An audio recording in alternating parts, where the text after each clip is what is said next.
आखिर कौन है वो लड़का जिसने अर्धरात्रि में निधिवन में बिताई और उसने क्यों निधिवन में अर्धरात्रि को अपने आप को छुपा करके रखा। कहाँ का है वो लड़का और क्यों।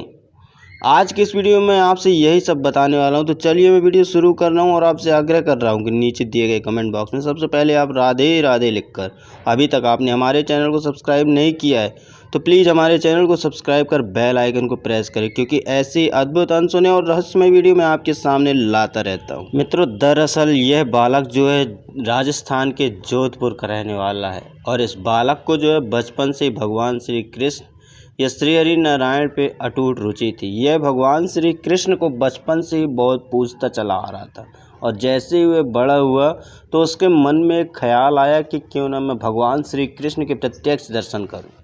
और वह जो है अपना घर द्वार सारी चीज़ें छोड़ करके राजस्थान से डायरेक्टली वह वृंदावन पहुंच गया।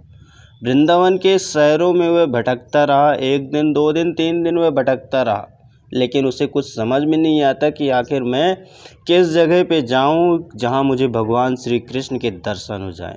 अचानक से ये सारी चीज़ें वह भटकते भटकते जो है वृंदावन के बांके बिहारी मंदिर में पहुंच गया और वहां पे वह भगवान श्री कृष्ण की मूर्ति के दर्शन किया। दर्शन करने के बाद वह वहाँ के जो पुजारी हैं उन पुजारी से पूछा कि मुझे भगवान श्री कृष्ण के प्रत्यक्ष दर्शन करने। तो वहाँ के पुजारी ने कहा, आप बांके बिहारी लाल जी के दर्शन कर लिए, यानी धन्य हो गए हो बेटा। लेकिन उसके मन में यह शांति नहीं थी, उसको एक संतोष सा नहीं मिल रहा था।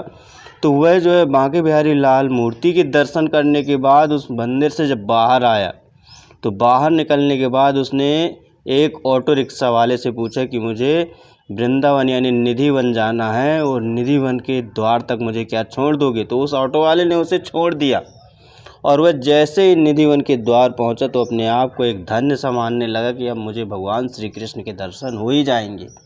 और जैसे ही रात्रि हुई वह जो है निधिवन की जो बाउंड्री है उसके पिछवाड़े की तरफ से जो है निधिवन में प्रवेश कर गया और वह जो है एक पेड़ के नीचे जा छुपा।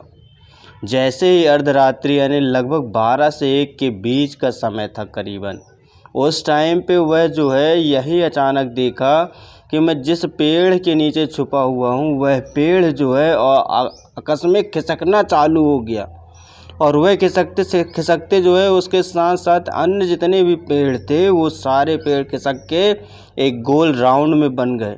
और वो जैसे ही गोल राउंड कंप्लीट हुआ तो उसने ये देखा कि वो जितने भी पेड़ थे वो सब सखियों में परिवर्तित हो गए। उसे यह देख के बहुत ही ज़्यादा अचंभा हुआ। वह जो है अपनी आँखों पे भरोसा नहीं कर रहा था कि इतना घोर अचंभा कैसे हो गया। और उसके देखते ही देखते उन सखियों के बीच में एक दिव्य ज्योति प्राप्त होती है, एक दिव्य ज्योति निकलती है और उस ज्योति से जो है भगवान श्री कृष्ण और राधा रानी निकलते हैं। और जैसे ही भगवान श्री कृष्ण और राधा रानी उनके बीच में आते हैं और भगवान के आदेशानुसार वहाँ पे फिर जो है नृत्य संगीत यानी कि रास का कार्यक्रम चालू होने लगा। और जैसे ही रास का कार्यक्रम समाप्त होने की स्थिति में आई तो वह बालक जो है भगवान श्री कृष्ण के समक्ष जा खड़ा हुआ और उनके पैरों तले गिर गया और प्रभु से कहा कि प्रभु मैं धन्य हो गया, मुझे आपके दर्शन हो। तब उस बालक को भगवान श्री कृष्ण ने कहा कि बेटा मैं तो तुम्हारे साथ हमेशा से था, तुमने मुझे देखा ही कहाँ है। मैं तो तुम्हारे कण कण में, इस संसार के कण कण में विद्यमान हूँ, तुमने मुझे उन नज़रों से देखा ही नहीं है। तब उस बालक ने कहा कि प्रभु मैं तो कलयुगी इंसान हूँ, मुझे कहाँ से ऐसे दर्शन हो पाएंगे। लेकिन मैंने अपने मन में जब प्रण कर ही लिया था कि मुझे आपके दर्शन करने हैं, तभी मैं आज यहाँ वृंदावन इस निधिवन में छुप करके आज आपके दर्शन कर रहा हूँ, मैं धन्य हो गया।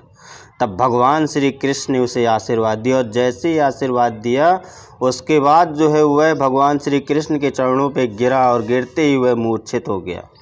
और मूर्छित होने का कारण आप जानते हैं कि भगवान श्री कृष्ण को जो है अपने धाम की ओर जाना होता है। उसके बाद जो है जब दूसरे दिन सुबह उस बालक की नींद खुली, वह मूर्छित से जब जागा तो वह वहीं वृंदावन के धर्मशाला में ही लेटा पड़ा मिला। वह जो है वहाँ के संतों से पूछा कि मैं यहाँ कैसे आया। तब वहाँ के संतों ने कहा कि बेटा हमें इस चीज़ की कोई जानकारी नहीं है कि तुम यहाँ कैसे आए। वह भगवान श्री कृष्ण को जो है वहीं से अंतरात्मा से जो है प्रणाम किया और अपने आप को धन्य मानते हुए हंसी खुशी वापस अपने राजस्थान अपने घर की ओर आया। तो आज का वीडियो बस यही था। वीडियो कैसा लगा हमें कमेंट करके ज़रूर बताएं। और अभी तक आप हमारे चैनल को सब्सक्राइब नहीं किए हैं तो प्लीज़ चैनल को सब्सक्राइब कर जोर से बोले राधे राधे।